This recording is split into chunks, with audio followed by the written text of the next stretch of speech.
What's good, everyone? In today's video, I'm going to give you 5 tips to rank up faster on Kings Canyon. This guide applies to all the levels of ranked, and it's also applicable if you're going at ranked solo or with a squad this split. We all know Kings Canyon ranked is not the best time and it has its difficulties. So in this video, I will lay out all of my best tips to help you guys move up the ranks more efficiently and faster. If you're new here, I do at least one rank guide every split. I've covered them all, solo to master, solo to diamond, on and on. This channel centers around helping you guys improve at Apex, so without further ado, let's get right into these 5 tips. Tip number 1, learn to drop smart. Okay, and what do I mean by drop smart? Well, let me explain here.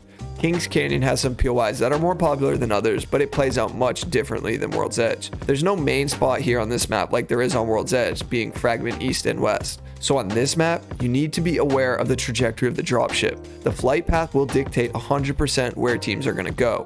Wherever the ship flies, look where people are going. Avoid clusters of teams. Go to a spot with only one other team if you have to contest. Never try to contest more than one team.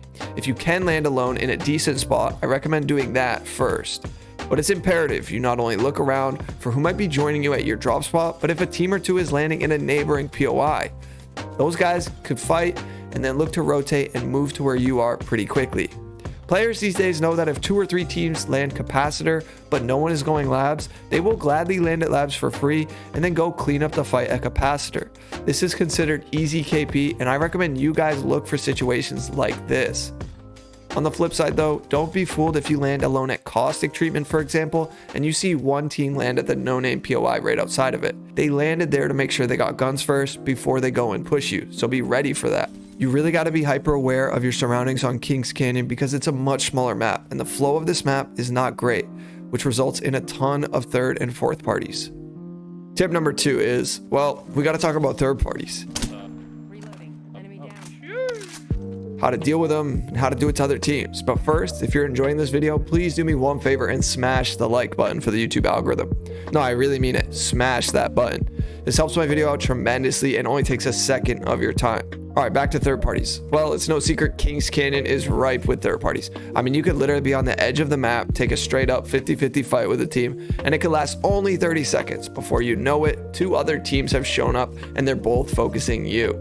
It boggles my mind most of the time because as a player with over 4,000 hours in this game, it's pretty easy to pick up on when to expect a third party, but not on Kings Canyon. This never ceases to amaze me because it will happen over and over again in the most illogical times. So first, in order to deal with these third parties, as best as anyone can on this map, is you got to pay more attention to how many squads are alive and at what point in the match is it that you're taking a fight. Beginning, middle, end. All of these things play a role. Obviously, in theory, more teams alive equal more probability to get third party, but not always if it's right at the beginning of the game because people may be already in their respective areas just trying to loot.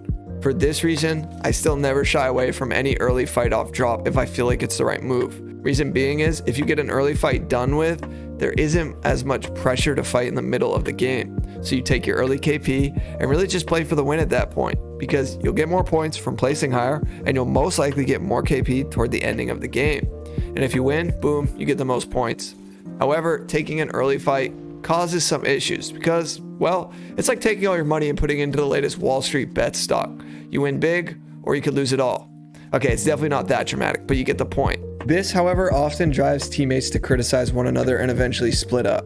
Because if it doesn't work out and you take a fat loss from dying off drop in a contested fight, you could lose up to 48 points if you're in diamond or minus 36 if you're in platinum. But just know, if you take educated risks in this game, you have to be okay with reaping the rewards or dealing with the loss if it doesn't work out. As far as how to go about third partying, well, you just gotta look for the right opportunities. If you see knocks in the kill feed matched with the gunshot sounds that you're hearing, then you can put together if a team cleanly wiped or if they traded knocks. Or you just gotta feel out the situation. It's hard to give you a blanket statement on something that has so many different variables at any given moment. I have a more detailed video on third parties if you want to check it out. I'll link it in the info card above.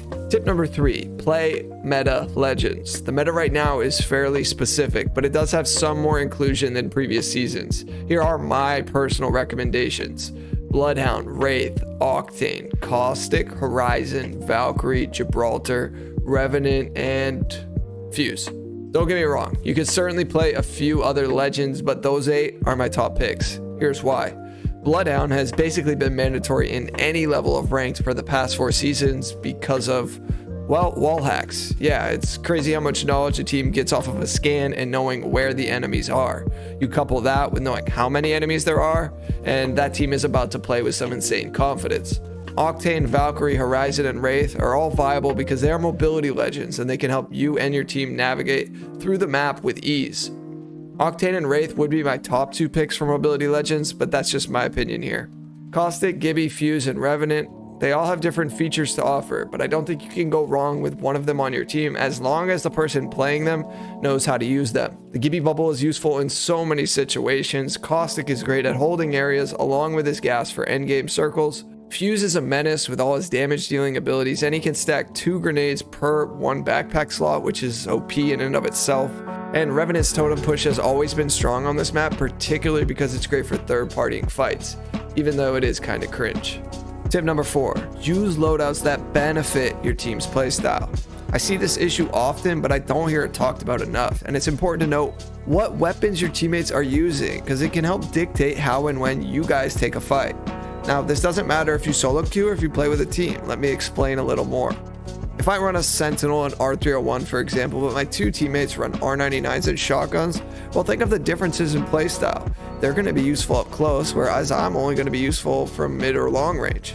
If they decide to push, and I don't have an angle or I miss my Sentinel shot, they could find themselves in a 2v3. Understanding the weapon loadouts is very important. It may seem basic, but this isn't rocket science, guys. Try to play to the strengths of your loadouts without compromising one another in a fight. I will mention some of the better weapons that I recommend using for this rank split are Volt, R301, Flatline, L-Star, Rampage, Eva 8, Peacekeeper, or Mastiff for close range fights. And I do think running snipers or marksman rifles on Kings Canyon is a good idea. Personally, I've been loving the G7 Scout for this map. Another alternative would be the longbow or a charge rifle. But if you guys use the charge rifle, just don't do it to me. Please, I'm begging you. Tip number 5, play zone. Some of you might be like, well, duh, could anything be more obvious? And listen, I'm telling you from experience. I've hit masters multiple times on Kings Canyon and people play in some really stupid ways. And you can avoid a lot of these teams who are going to grief you if you secure some decent real estate in the circle.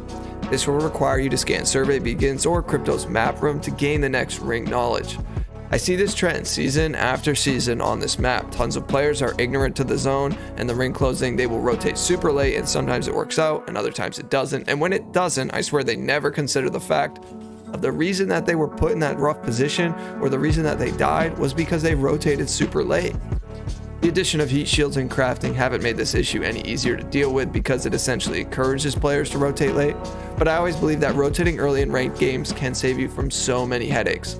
On the flip side, if you're holding the best available spot in zone and it's coming down to late game, sometimes you can get focused by a couple teams, so consider this always when trying to navigate for endgame circles, and always look for high ground and cover. If you have those 2 things going in your favor, it will be really hard to lose that game. If you guys made it this far in the video, thank you so much for watching. Don't forget to subscribe if you are new here and join my Discord if you are looking for teammates or you just want to be a part of my community. The link is in the description. That's going to be it for me. I'll catch you on the next upload. Peace.